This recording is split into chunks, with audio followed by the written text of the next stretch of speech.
All engine running.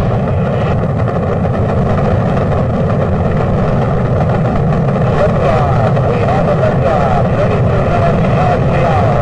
Liftoff on Apollo 11. Hace 50 años, el 16 de julio de 1969, Estados Unidos hizo aterrizar a 2 astronautas en la Luna. La misión se llamó Apolo 11 por la misma razón, era la primera vez que el ser humano pisaba otro mundo.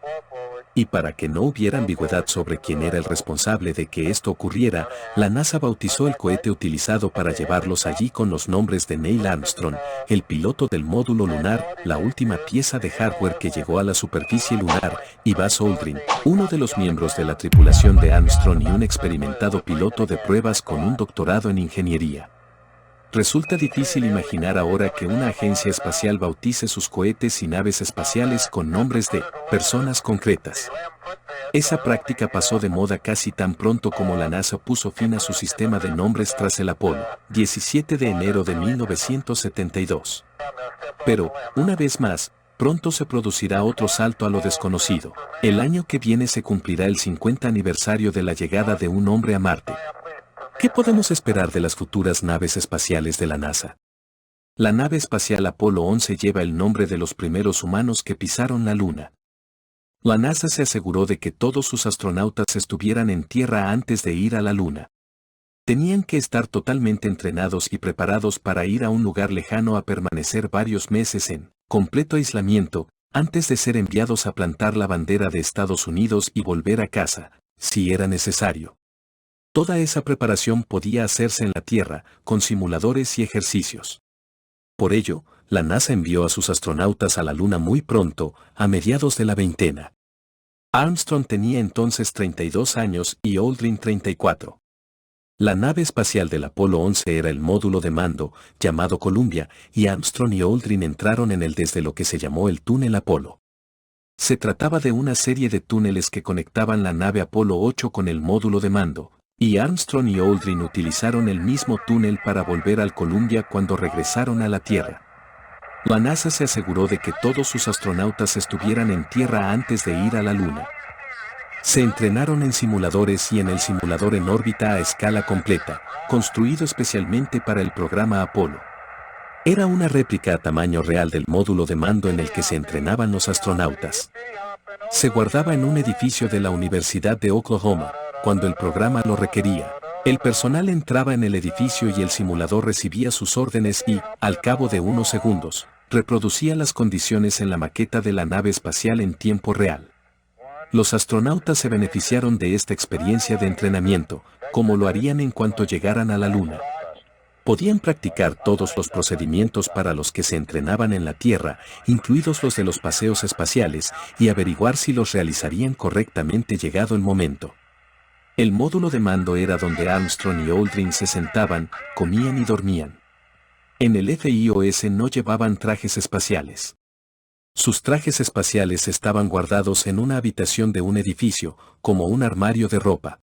Armstrong y Aldrin no se pusieron los trajes espaciales hasta que salieron del edificio de simulación, fueron a la plataforma de lanzamiento, despegaron en el Columbia y finalmente se pusieron los trajes espaciales en el vehículo espacial. Dentro del Columbia, tenían un entorno que conocían muy bien, sus sofás, su comida, sus bebidas, los instrumentos que utilizaban día a día. La NASA puso mucho cuidado en hacer que la nave espacial fuera lo más cómoda posible para su tripulación, a pesar de que su misión era ir a la Luna. Utilizaban mucho relleno y superficies acolchadas.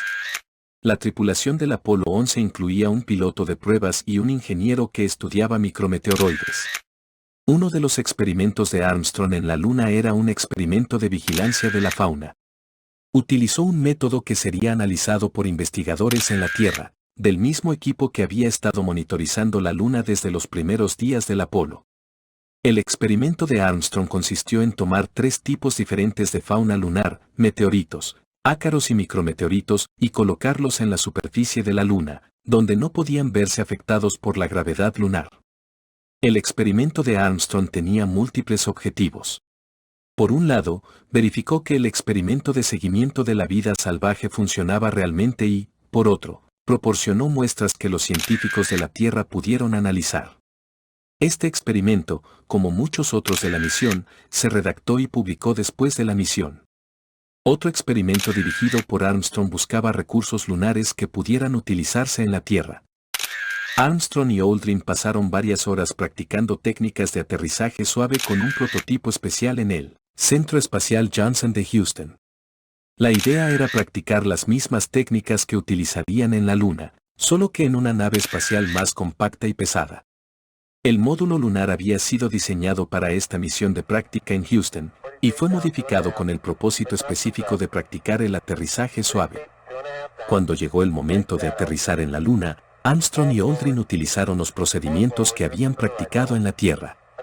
El módulo lunar se diseñó como vehículo de descenso, incluso sin motores de aterrizaje, para reducir la velocidad de la nave hasta una velocidad de aterrizaje suave. El módulo lunar descendía utilizando motores que solo se encendían cuando los astronautas estaban en la superficie de la Luna y se encontraban en una cápsula giratoria muy pequeña con una pequeña zona habitable. La misión terminó con un amerizaje y un acto de recuperación en el mar que incluyó multitudes salvajes, llamadas y telegramas internacionales e incluso buceadores. El amerizaje experimentado por Armstrong y Aldrin en el Océano Atlántico fue muy diferente de su simulación. La misión terminó con un amerizaje y una recuperación en el mar que incluyó multitudes salvajes, llamadas y telegramas internacionales e incluso submarinistas. El evento de recuperación fue notable por el hecho de que los astronautas fueron llevados de vuelta al USS New York, uno de los buques de la Armada, y no a una base militar. La multitud vitoreaba, las llamadas y telegramas llegaban de todo el mundo, y los buzos estaban allí para recoger muestras del mar y llevárselas a los científicos e ingenieros que esperaban en el barco. Armstrong y Aldrin volvieron al New York en helicóptero. Durante un amerizaje, el agua ejerce una fuerza de arrastre sobre una nave espacial, lo que la ralentiza y la tripulación tiene que contrarrestar esa fuerza utilizando las reservas de combustible. El New York estaba a 800 kilómetros del lugar del amerizaje, por lo que la tripulación tuvo que utilizar las reservas de combustible que llevarían consigo para volver a la nave. Pero tenían que asegurarse de hacerlo, o se habrían quedado varados en el océano. Y luego hubo dos. Buzz Aldrin fue una de las 3 únicas personas que han estado en la Luna y aún sigue vivo.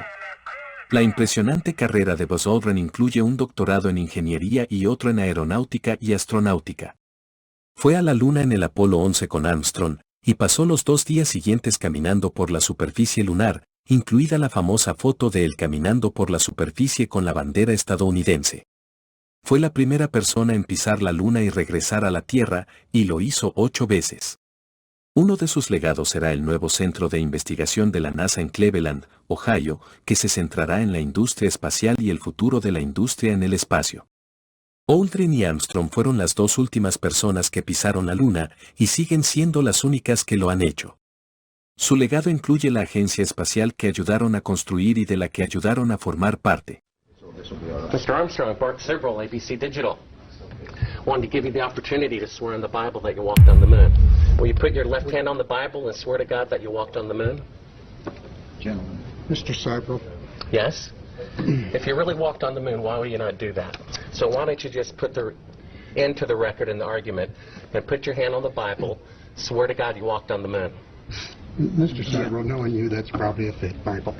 Really? Well, no, it's a real Bible. You have the opportunity to have $5,000. The meeting is not open. Well, you have $5,000 cash. You can give it to charity if you swear on the Bible that you walked on the moon. Please I have the give it to tape. charity. It'd be fine. Why don't you swear to... Why not? Why won't you do it?